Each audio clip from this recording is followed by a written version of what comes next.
warm good evening to everyone again. So, our 10th lecture is being given by Dr. Pooja Halyal ma'am, Assistant Professor, Department of English, Rani Chennamma University, Belagavi. Her title is A Fictional Interface with History, with reference to select historical novelists. It's a privilege to have you in this webinar, ma'am. Thank you so much for giving us your valuable time.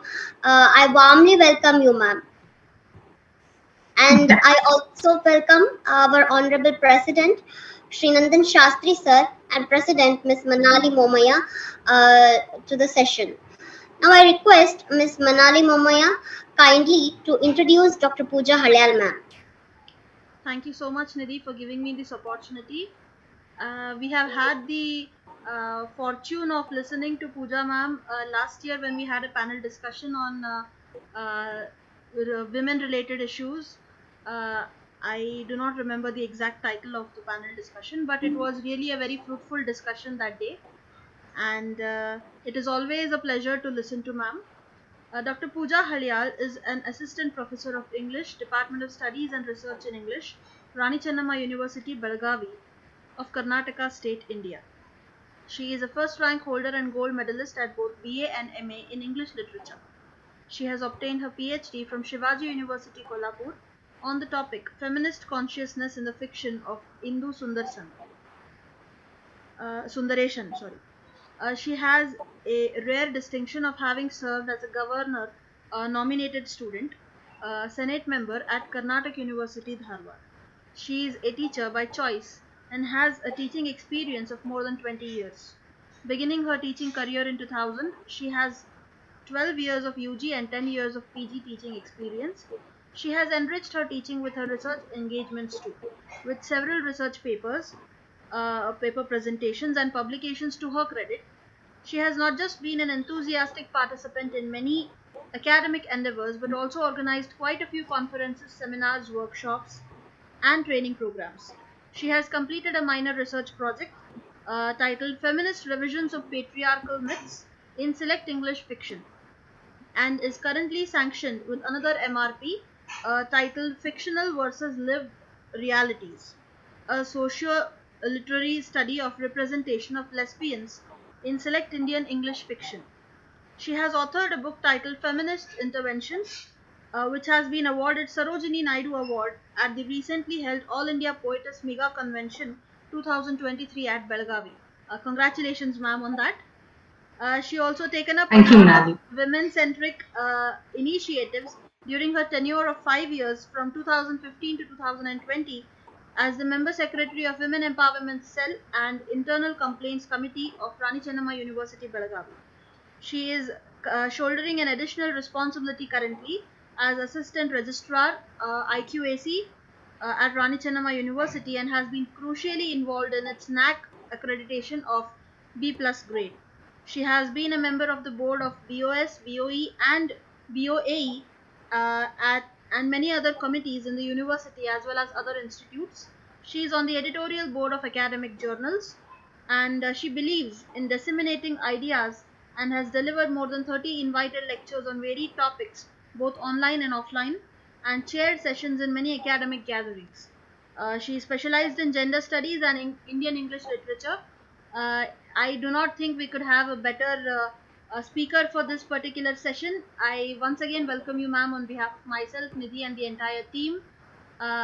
Without any delay, I now request Dr. Pooja Halyal to begin her lecture on a fictional interface with history with references to select historical novelists. Thank you, Manali. That was a very affectionate welcome that you have given me. Just a minute. Yeah.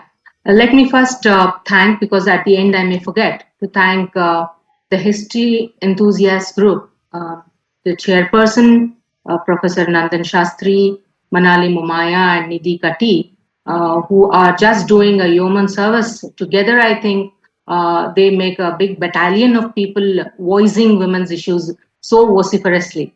So that is really good. I appreciate your enthusiasm And definitely it's a beautiful, title, Enthusiasts. And those enthusiasts are none other than you both. Okay. So thank you for this opportunity. And when Nidhi just posted this, idea that they would be conducting, I was very much tempted to be a part of this because my PhD has been on the same topic. So I have dealt with historical fiction for my research work, and therefore today whatever I'm presenting is a part of my research as well, but substantially attuned to the need of this 45-minute interaction here. So without ado, let me straight away go ahead with my presentation. Just tell me if you can see my PowerPoint presentation.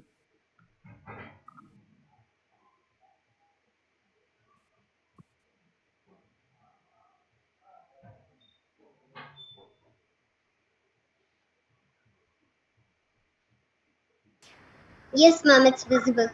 Yeah.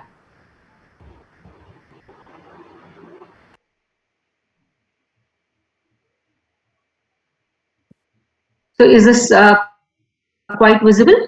Okay. Am I audible, Nidhi? You are audible, ma'am, but I think you will have to reshare it as entire screen because we are only seeing the first slide and it is not on slideshow. It's not on slideshow. Just a minute.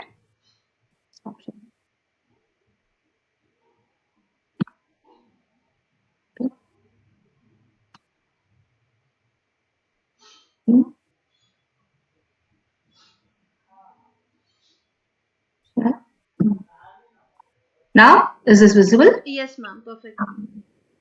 Okay.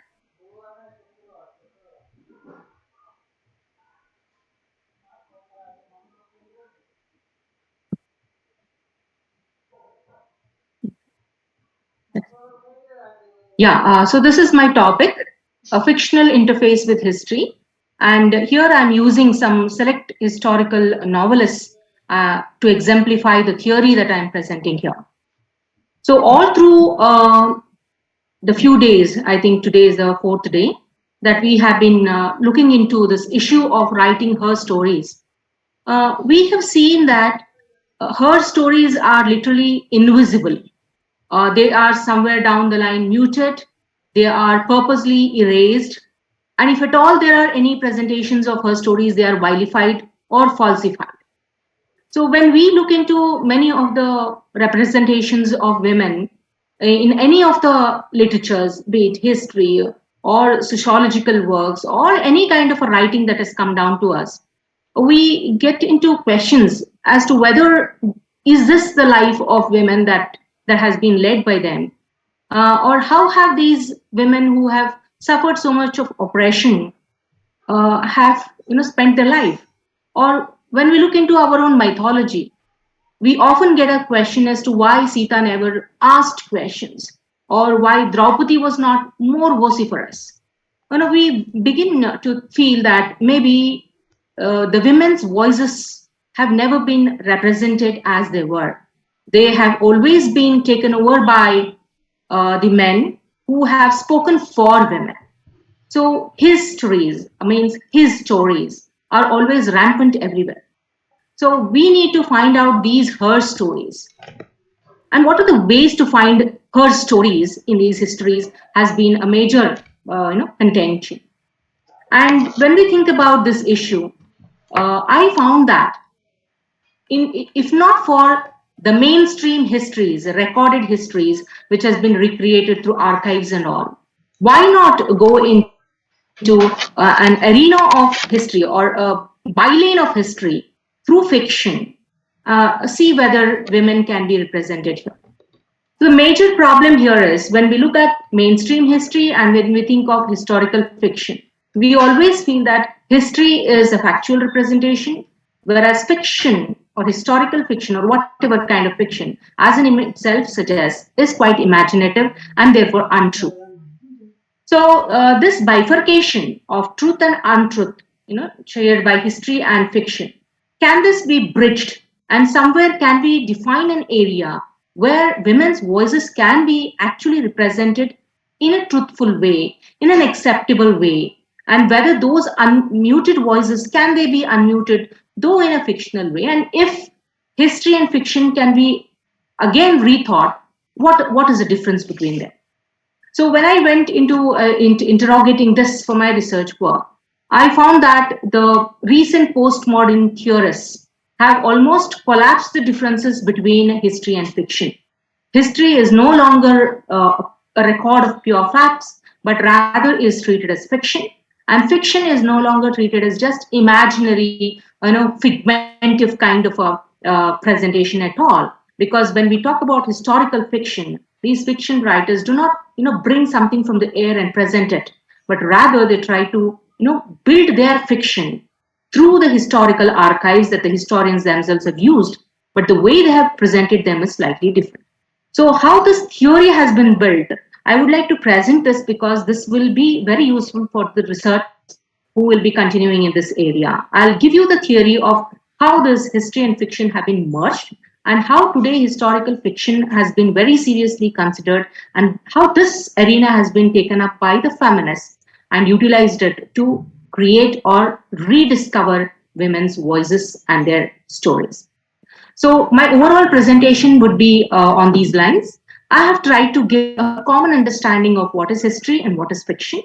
From there, I have went on to talk about how this relationship between history and fiction, which is almost antagonistic for a very long time, has now changed, and the two disciplines have over the years have merged.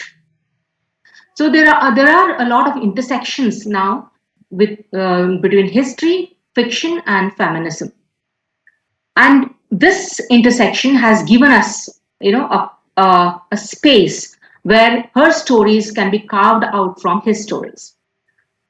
And for this, there is a lot of contribution from varied feminist thinkers. I'm just spotlighting a few of them, though there are numerous numerous feminist thinkers and writers who have created this space which we can use very, very beneficially now to bring out her stories. But I'll be just spotlighting a few of them. And then I'll be talking about a few fictional interventions made by today's historical fiction writers. So commonly we can see history and fiction are divided into two parts, trying to show how they are thought differently, antagonistically, whereas history is a discipline that reconstructs the past using the available evidences, and it is estimated to be a pure record of facts. Literature, on the other hand, is that which describes imaginary events, and it refers to something that is invented or untrue. So, on the other hand, you can see that history believe the empiricist and reconstructionist theories of history to be a neutral empirical method, and it is based on reliable evidence, and it provided truthful account of history. So even the methods that history uses, deduces or comes to truthful accounts of history is what is understood. Whereas fiction is a creative work, it's a narrative work, and it portrays individuals, events, and places that are imaginary, or it presents it in ways that are imaginary. So when history, because of all this factuality, is considered a science, fiction, because of all these imaginary things, because it's just plausible, and hence it is treated as a part of art. So we tend to see that history is science and fiction is premised on art. These are the common understandings that were with us right from the time of Aristotle and Plato. Plato, in fact, tried to put out, the entire artists and the poets from his Republic, stating that they just deal with imagination and therefore that's very harmful to society. But over the years, we have seen a number of critics and a number of thinkers across the world. They have tried to show how poetic truth is much more important than historical truth, and therefore you can see the difference in the postmodern era with the postmodern thinkers coming in. The difference has entirely collapsed. So you can see here Michel Foucault in his work Madness and Civilization, where he accepts the need to study the evidence available in the archive in historical studies, says that the recorded facts, can only be seen as epistemic discursive creations themselves. So these records can be creations, right? And he further argues that the data is already in the form of invented narrative, as the trope is determined by one who recorded it. So he concludes that as historian is inside the culture that he lives in, historical interpretation is a kind of retroping, and it is dependent on language and narrative form. So with this, we can see that Foucault states that historians cannot tell us factual narratives.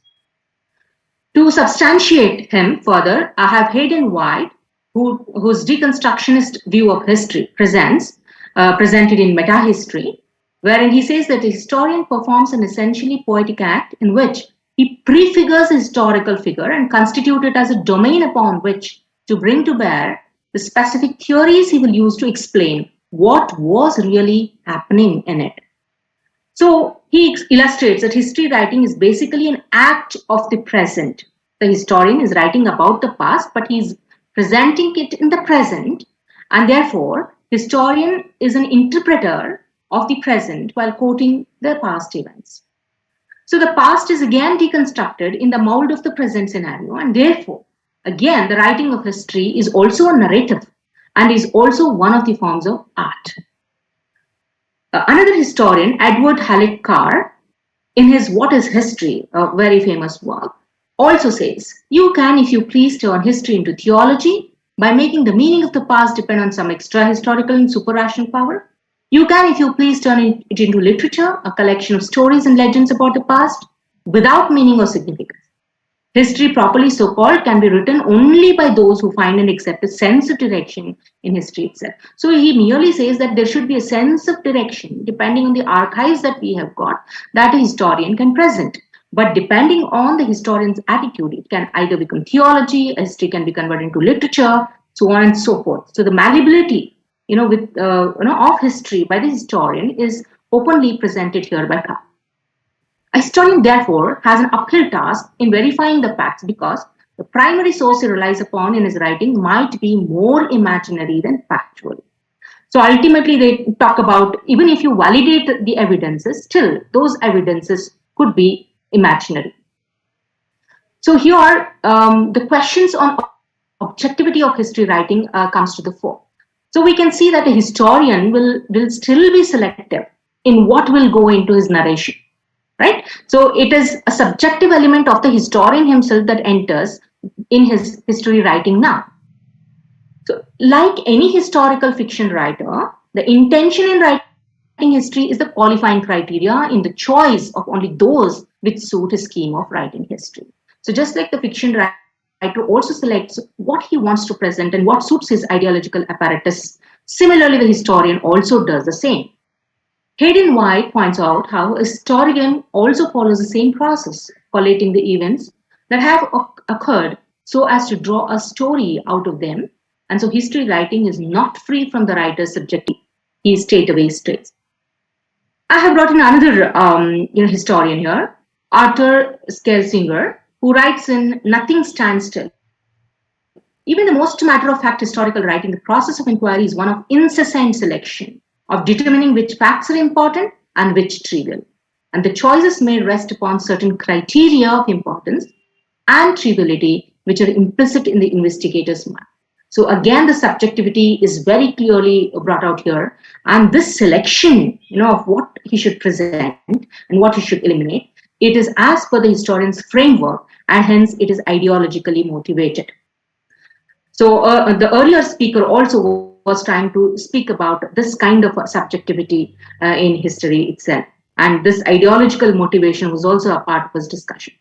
So it's therefore significant that Hayden White quotes continental European thinkers from Valéry and Heidegger to Sartre, Lévi-Strauss and Michel Foucault, who have cast serious doubts on the value of the specifically historical consciousness. So they have stressed the fictive character of historical reconstructions and challenged history's claims to a place among the sciences. The entire claim of history to be a science has been debunked by these later historians. So this brings us directly with this history-fiction interface today, which is very important for the historical novelist. So history is perceived as merely one of the streams of studies that will act as a medium of narration of the past. So along with the other streams of narrating the past, history also is one now. And it's not the one, but it is also one among them. So more or less, all modes of studies of history that is past are fictitious now. It's in the same way that genres of literature like mythologies, Puranas, epics, novels, etc., which also present the past events through its plots, can be called history. So now these epics, Mahabharata and Ramayana, many of them are your histories. Okay, our mode of writing history was mythological, but that was our history, and we believed in a cyclical concept, and there, in the East, and therefore our histories look like mythologies. So this bifurcation of mythology and history, done by the European colonizers, the British, has been rejected today. And so the writing of history can be claimed not to have started with the history books alone, rather the mythologies, epics, and such other fiction also tell a version of the past. So hence, it is deduced that history is not only a written document, but also unwritten stories. So as I told you, it was the British who were attempting to create the impression that they had documented Indian history scientifically, and that Indians did not have any recorded history prior to their arrival. But history is not a new concept to the Indian continent, and it's greatly proved that it's only the fictitious narrative style that makes our Ramayana and Mahabharata, which are actually histories, be spoken as mythologies. So in this way, historical fiction too is one of the modes of narrating history. So this historical fiction now, it has given space for marginalized people, including the subalterns, the Dalits, and the women. So I am concentrating only on the women because we are here trying to talk about her stories. So this falsification of considering the historian as merely a transparent medium via which an unmitigated history gets written opens up the sealed boundaries of history to help comparisons between history as a meta-narrative and all other disciplines of human knowledge. In fact, Louis O. Mink makes a direct comparison between history and fiction in his article, Narrative Form as Cognitive Instrument, wherein he says, I quote, narrative form in history, as in fiction, is an artifice, the product of imagination. So it is therefore the hitherto marginalized sections, in the society, minorities, Dalits, and women, they have begun to view historiography of the past with suspicion, and they have tried to find their place in history over the years. And this demolition of history being objective and infallible, and the awareness of the politics of representation, which has created a space for the historical fiction, also as a mode of understanding the past, over the years, has been capitalized by many feminist historians and fiction writers to script women's stories. So this space, now that has been given very open and validated, has been picked up by the feminists. So I talk here about the intersections between history, fiction, and feminism. So as we already know that women have recognized the power of writing, because they have found that every document of human thought has only registered man's thought, and which has denied them their due status. Their absence in historical records was most confounding to them. So they now wish to destabilize this history, which has been from over centuries androcentric, it has been sexist, it has been exclusionist, and selective in its approach. So they now took up feminist stance of putting women back into history, countering phallogocentrism, that's about the language that he was already speaking, and exclusionary politics that was in practice for a very long period. So I have quoted just a few of them here, though there are numerous, women thinkers who have tried to tell how to insert women back into histories. Edwin Rich is one among the primary, an American feminist, who talks about revision. She says revision is nothing but an act of looking back, of seeing with fresh eyes, of entering an old text from a new critical direction. It is for us more than a chapter in cultural history. It is an act of survival, she says. So revision comes as a big, method, a tool to put women back into history. Then there is Hélène Cixous, who's a French feminist, who also says women must put herself into the text, as into the world and into history by her own movement. Nobody will write; she has to write herself in. Dale Spender, a British, feminist. She also says the establishment of the existence and extent of the cultural heritage of women could make a big difference to women, a big difference to the image of women, and to the reality of female achievements. And then we have Carolyn C., who very beautifully presents that every word a woman writes changes the story of the world. It revises the official version, she says. So with us, we have an emergence of an alternate history, or which we can call her story. But then, is it so easy to write her stories? The invisible her stories. Is it very easy? And what are the problems that are encountered? I've just tried to state a few of them here. So this established and accepted history, is already there, and inserting her stories is infested with problem of paucity of information. Because where is that information about the women? Because they're not recorded in the past. And further back, it's still difficult. So this can be huge frustration for any historian, but the novelist has the advantage of building a character by imaginatively filling in the gaps and erasures with a plausible archival idea itself. So although historical fiction writers have made use of the license, available to them, but their imagination has been logical and tempered by the plausibility and the available records that are already documented and archived, so as to weave them into a story that is complete, interesting, and women-centered. So this reconstruction of women's lives leads to a second crucial problem: how to create a heroine who is believably of her time yet relatable to the modern readers. So if you go back to the earlier times and try to recreate a woman of the yesteryears, can we modern women relate to them?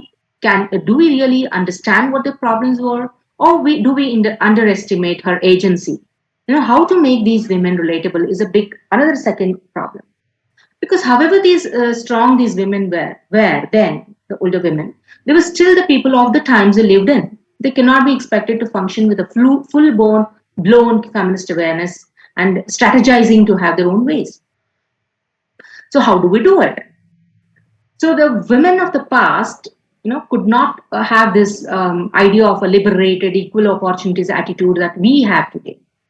So there are strong characters, from the West, there are a few here, and from our own, we have Rani, Jhansi Lakshmi Bai, Kittur Chennamma, women saints of India. There are a few of them, but they were strong women. Of course, they don't fit into the ideology of today's feminism, but they were able to operate as individuals and not just as secondary figures. So they were really strong women. And how can we bring these historical women back into picture? So what needs to come out most effectively are the voices of these women. And that's the hardest of all, because here the problem is you need to see how the women characters speak and how the narratorial voice, keeps track of these, voices. The vocabulary employed, the metaphors, the style of presentation need to be period specific and not to be tainted by the ideologies formulated today. These are some of the basic problems, that the modern novelists encounter.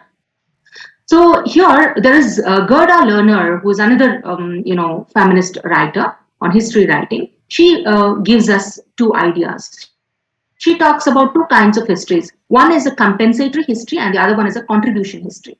Compensatory history, is where, you talk about women missing from history, who they were, what their achievements were, and, we need to bring it to the fore. Whereas contribution history is trying to present the women as they were, oppressed by the male pressures. They were largely passive. They reacted to male pressures and they were under the restraints of patriarchal society. So these women in the contribution history, as a part of contribution history, if they are presented, that kind of an inquiry fails to elicit the positive and essential way in which women have functioned in history. So she says that it is a compensatory history that needs to actually be brought into picture. So that solves the problem where she says that the true history of women is the history of their ongoing functioning in that male-defined world on their own terms. So as Manali also was asking repeatedly a question of how to present women out of the roles, which is related to a man be presented. So it is exactly this that the historical fiction writers present. They do not relate her, present her as a wife, as so on and so forth, but as an individual. most of them are buildings from Roman kind of a works, where right from her birth, the heroine's birth, till her end, what are the facets that she faces, and what is her inherent nature, and the qualities that nurtures, and the questions that she poses are very beautifully presented. So this is what Gerda Lerner also tries to present. She says that the question of oppression does not elicit that story, and therefore it's a tool of limited usefulness to the historian. So ಗೋಳಿನ ಕತೆ ಆಗಬಾರ್ದು, ಇನ್ನೊಂದು ಗೋಳಿನ ಕತೆ ಆಗಬಾರ್ದು Manali, as you were presenting. Okay, and that is what Gerda Lerner also says. It's not the oppression that needs to be presented here, but the strength of these women and how they functioned in those restrictive times is what a historical novelist or a historian need to present. That is a beautiful message and a beautiful way ahead for the historical writers that she presents. So among the historical novelists that I'm presenting is Indu Sundaresan. She's not a much discussed writer, but all her 5 novels are history based. I'm talking here about the first 3 novels, which form what is called as Taj Trilogy. She is an Indo-American writer settled in America, and she presents 2 women, Mughal women. One is Noor Jahan, and the other, the famous, Jahangir's wife, and the other one is Jahannara, who was the famed daughter of Shah Jahan. So these 3 novels, which make up the Taj Trilogy, are named The 20th Wife, The Feast of Roses, and Shadow Princess. The first 2 novels are about Noor Jahan, and the third one is about Jahannara. In these 3 novels, she presents not just Jahannara and Noor Jahan, but the entire galore of women of the times, of the Mughal times, are minutely but very firmly sketched, and which undoubtedly fulfill the feminist agenda of writing women back into history. We usually, when we think about Mughal women, we think them that they are behind veils, they were in a harem, they were in the zananas, they didn't have any access. But when we read these novels, you entirely get into a different picture and tries to see how, from behind the veil, they were actually ruling the country, because the men, the 7 Mughal rulers, who are so much decorated and glorified, they were just listening to whatever the women were feeding them in these zananas. It was the decisions of the court that were made in these zananas, and this is very beautifully etched by Indu Sundaresan. So see, again, she doesn't completely fictionalize the women here, but rather she takes her historical novel in a close adherence to the available resources. So she quotes a lot of references from the history as epigraphs, about a chapter, and then she goes on to show how the same epigraph can be interpreted differently. So in the history, how there can be a subterraneous her story which only needs to be raked up and brought to the fore. So this is very interesting, because she doesn't fictionalize everything, but rather she goes on giving dates and facts and figures and historical records to prove whatever her story that she has tried to present here. So the interpretations are definitely with the feminist slant, but there's no change in the historical records. So her women are presented as women with active minds. They have original thoughts which form their actions.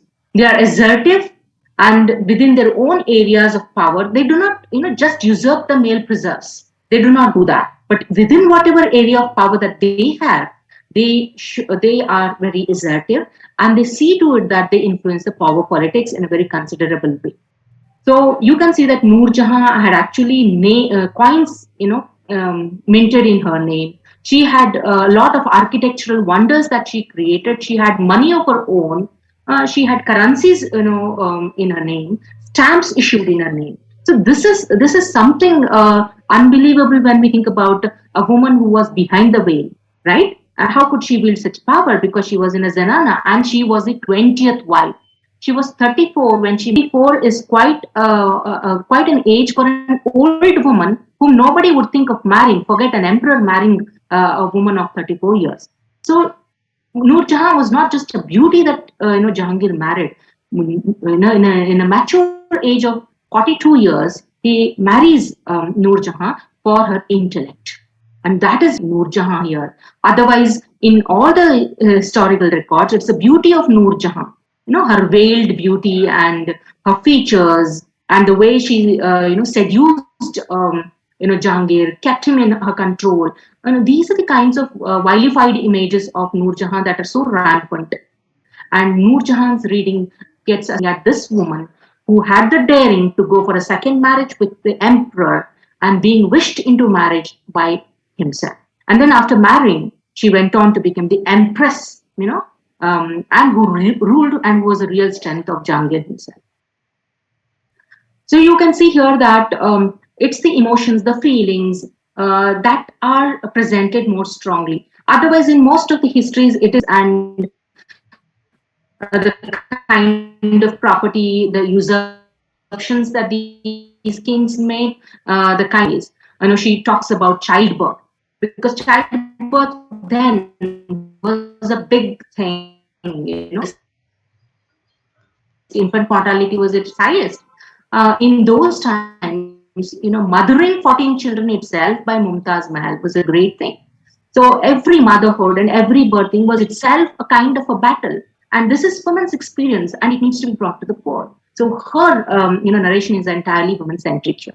So she presents how all these, actions that happened during those times, how they affected the lives of those that they happened to, and how they made them feel. The emotions that are universal and timeless, that tie those women, the older women, to the modern women and make them relatable. And so it is through these emotions and feelings that she ties up those women and make them acceptable for us, the modern women, with the feminist kind of approach that we do. So I would just like to give one or two examples and finish it. So as I already told you, it's the women's caliber, it's the rationality and the strength to wield the political power more efficiently than an emperor of the times is what is presented. So Noor Jahan becomes even more greater than Jahangir himself in this novel, and all the extraordinary feats that she accomplishes, all the learning, the lifelong learning that she's engaged in to overcome all her deficiency and to inculcate those skills which are required is very beautifully present. But then we can also see that she presents to a kind of a problem here, which is how Noor Jahan, in spite of architectural wonders which are still alive, which are the proofs of what she did, still, why is she not presented in the history? How is she erased? And that shows how Mumtaz Mahal is beautifully consecrated in Taj Mahal, and everybody knows Mumtaz Mahal, but rarely a few of them know Noor Jahan. Whereas here she presents how Mumtaz Mahal, she was a very docile kind of a woman, and she was, very, very, humble, and she's a feminine icon, and therefore Taj Mahal was built. Whereas Noor Jahan, she built the tomb of her own father, which is called as the tomb of Itimad Dola, which actually was the prototype for the construction of Taj Mahal. Shah Jahan copied the art and architecture of this tomb, which was built by Noor Jahan. And it was a kind of a Petra Dura kind of a work that she for the first time introduced in architecture, which was copied by Shah Jahan in a larger scale and in a more grander way, and presented with Taj Mahal. So he wanted to outdo Noor Jahan, and so he doesn't give her the due respects, because by then Shah Jahan was already at loggerheads with Noor Jahan, and he had tried to exiled her from his kingdom to Lahore. So this is how, with her exile, whatever work she had done, for 16 years she had ruled the empire, just from behind the veil, has been erased. So her exclusion and purposive vilification of women, these are the dual deprivations that she addresses. So Jahannara's image also is maligned, because Jahannara is thought to have an incestuous relationship with Shah Jahan, which is again a very wrongly presented kind of a thing. Okay, so I was trying to tell you about these epigraphs that she quotes, of trying to make her historical novels as good as history themselves, where Sundaresan quotes Alexander Doe and Beni Prasad, where you can read the two quotations, where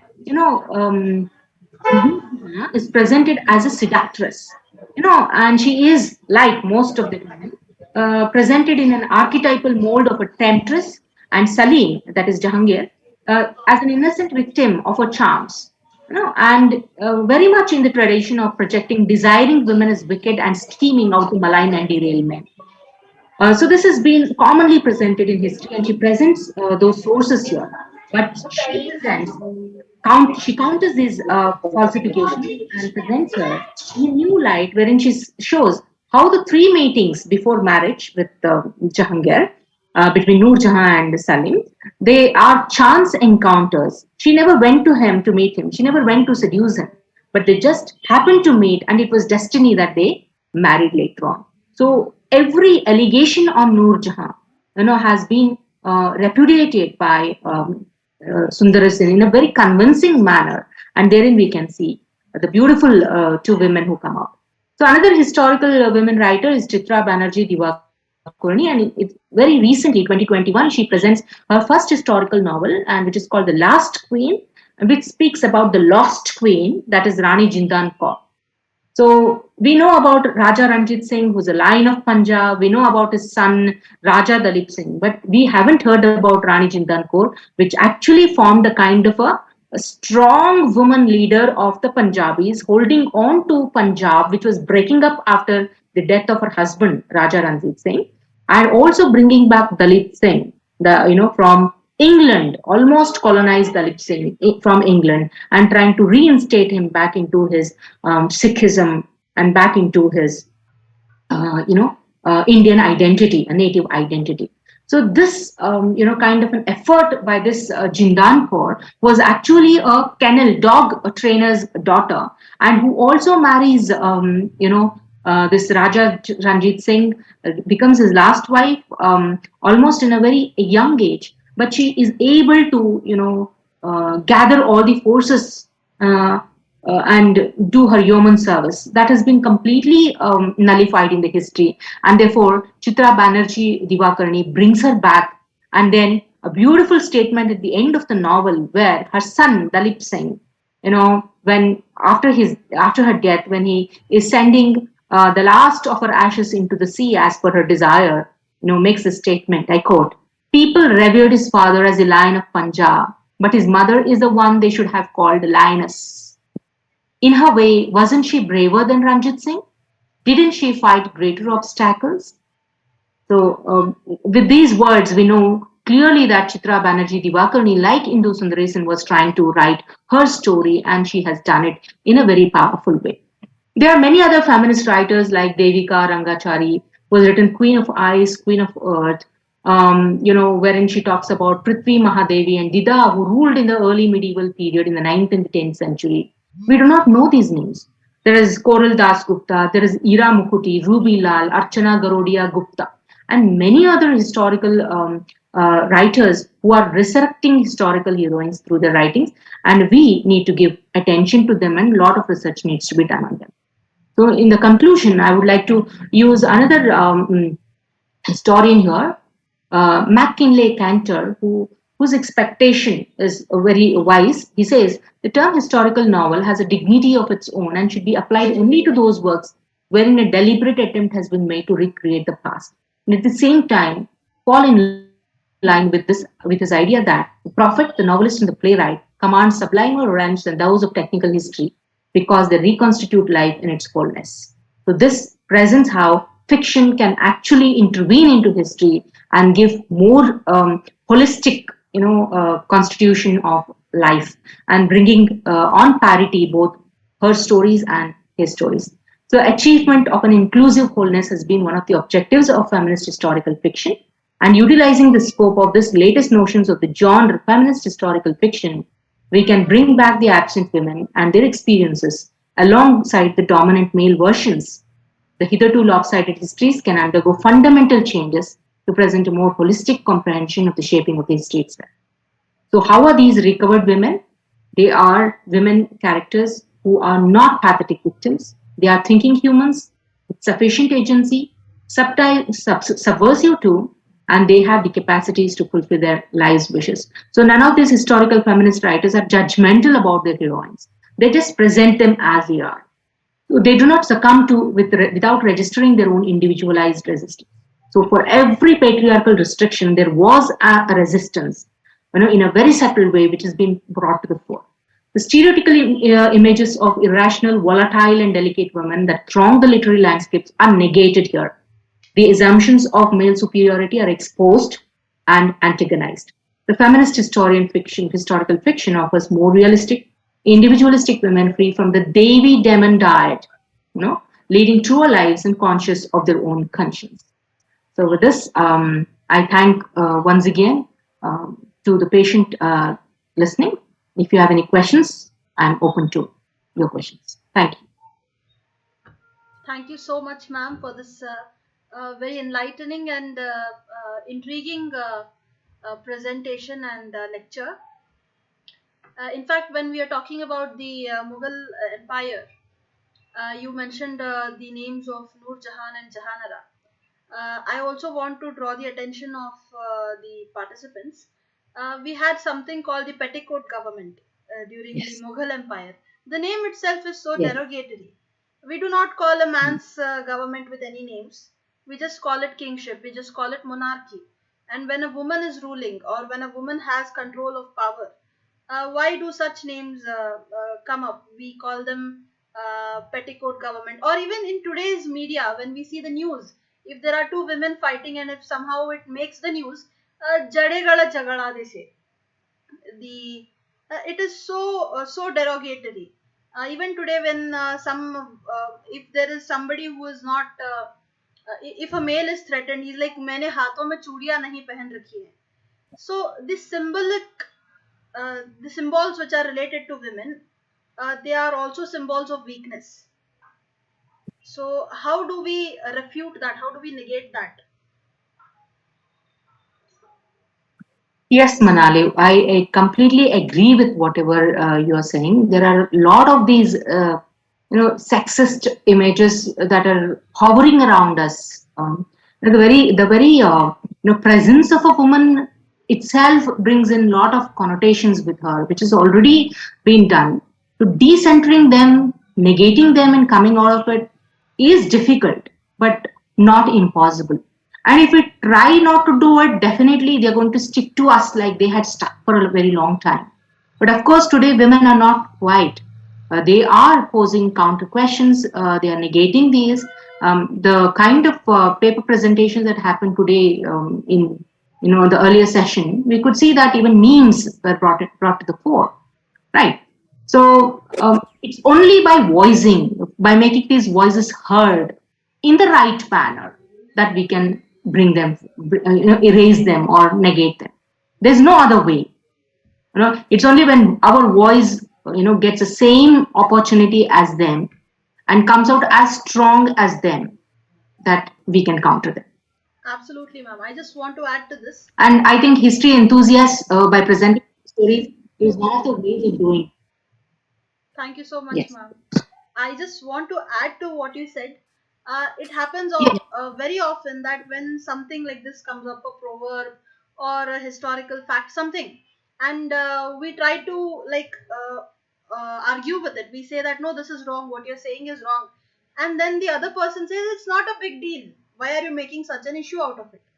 But for us, it might be a big deal, and I think when such things happen, instead of ये छोटी सी बात है इसको जाने दो, we have to make it a big deal, and we have to let people know that this is wrong. The way you are picturizing women, the way you are portraying women, this is wrong, and you have to stop this.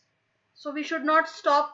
We should not think that it is a small thing, doesn't matter. Everything matters when we are talking about the feminist struggle for equity, and we should pay focus to every small detail. That is what I wanted to say.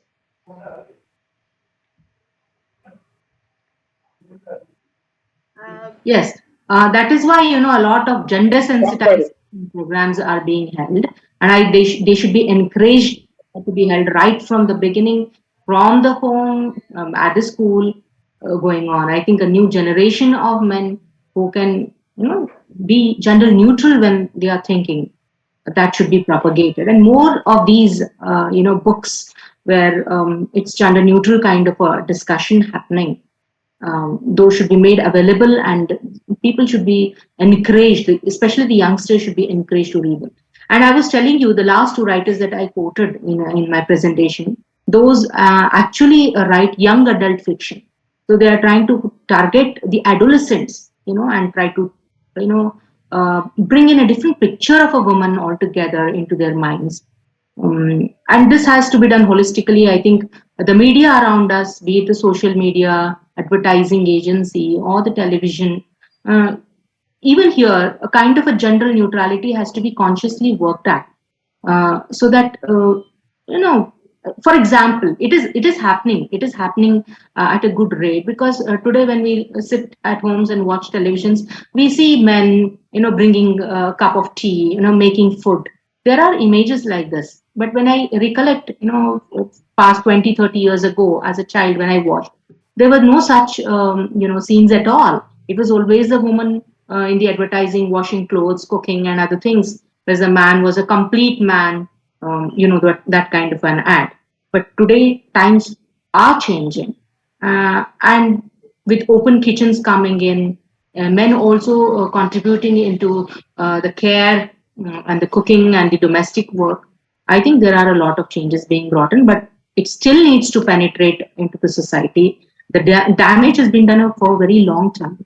So probably it may take some more time for us to reach that, equality that we so much desire. Absolutely true, ma'am. And speaking Yeah, of Pooja, can I speak for a minute? Please, ma'am. sure, ma'am. Please. Yeah, very nice paper. Really enjoyed. I was waiting for this paper of yours because it is of great interest to me, where you're talking about history and literature. You can understand. Yes. And I liked in the end, you have captioned the recovered woman, the recovered women. Yes. So you find there is a change. And you also mentioned about, that how in history, which is not her history, it is history, the woman has been in the background, but at the same time, she has been a strong force behind the man, which has been totally, not recorded. It's been unrecorded. So this is something I really enjoyed, and I feel most of the people must have also, heard about it and must have felt that this is. And the three novels you have taken, the different novelists, Indu, Sundaresan, and Chitra, Divakaruni. Yeah. So the Taj trilogy, which you have taken first, and about Noor Jahan when you spoke and all that, I really felt that, most of the time we forget Noor Jahan. Yes. And instead we talk about so many other women, but this is something which we, it's of great interest. Yeah. Yes. Thank you for the compliments, ma'am. Ma'am, I have a question. Yes, ma'am, can the historical novels be used as secondary sources for historical researches?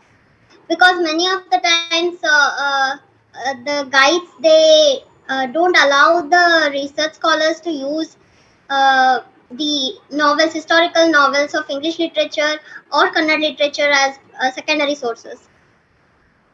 Yes, Nidhi, I understand this problem, because again it goes back to the same concept where history is thought to be something factual, whereas fiction is completely imaginative, and therefore it cannot be treated as scientific, as an authority. But then in the in the post-modern times, as I already told you, you have a lot of historians trying to show that history also is a narrative.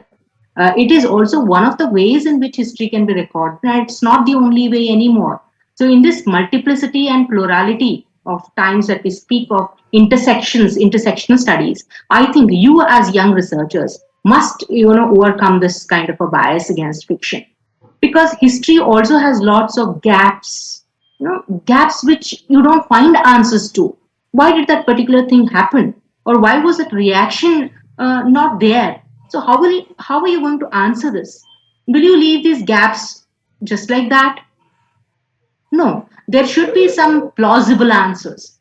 And this fiction can give those plausible answers, which you can insert into your research work and try to bring in 2 or 3 plausibilities. Don't just give one historical plausibility there, 2 or 3, and try to show how the history changes with one plausibility in a particular direction, changes with another plausibility, with another probable thing, and the third one. So show 3 different kind of solutions or conclusions or directions that history takes. And why can't you make it more open-ended? Because I think no history can be closed. It cannot be sealed and say this is the truth, because we are out of those times anymore. Okay, because we have the subaltern histories coming in, we have the feminist histories coming in, we have the Dalit presentation of histories coming. Tribals also try to intervene. You have the disabled people trying to ask about where are we and what is our tradition. So how are you going to answer all these questions? So we cannot have one history and say this is the history. So therefore, you as young researchers can quote, I have quoted so many historians now, the postmodern historians, who have bridged this gap. You can use them as your theoretical references. That is why I made it so very heavy on theory, so that you can get some kind of a lead into this, Take those, quote them, and then try to use the historical fiction also as evidences for your history. This Thank you, ma'am. It was really a wonderful lecture. Thank you so much. Absolutely, ma'am. Hello. Yes, ma'am. Pooja madam, it was really, I don't have words to actually. I fall short of words. It was such a good presentation. Thank you, Kavita madam. It matters a lot. Your compliments matter a lot. I just wanted to know, it's not addition actually. Yes. I think it's a time to construct new feminist proverbs also. Yes. Proverbs. We are using men's proverbs and okay. So I think that will be more effective. We are only presenting stories, and those stories are not fiction, but they are actually histories. Yeah, in fact, I think we need to recreate all the knowledge systems. All the knowledge systems. Yes, entry into history, entry into mythology, recreating mythological characters, recreating fairy tales again from a feminist perspective, which many of them have done. Recreate every knowledge system from a feminist perspective to neutralize whatever has happened till now. And all the proverbs are constructed by men. Yes. If you take, so we need to construct proverbs now. We need to actually refine the entire language, because it is male centric. With the language that is completely, amenable to the male thought, we will not be able to present our experiences. In fact, the language itself, with that we come to écriture feminine, that people speak of, writing in a new way wherein women's, real experiences can be presented. Yes. Thank you. Yeah. Thank you so much, Kavita ma'am, for the wonderful, wonderful suggestion. We should definitely do that. It's high time, actually. Until we change the language, the attitudes won't change, and we should always try to attack the problem at the roots and not just the branches. So definitely we should work towards this. And as youngsters and young researchers, it's my promise from my and Nidhi's side, and of course from many of the participants' side, that we will do this. Thank you so much. Ma'am, you're on mute. Thank you, Nidhi. Thank you. Yes. Thank you all very much.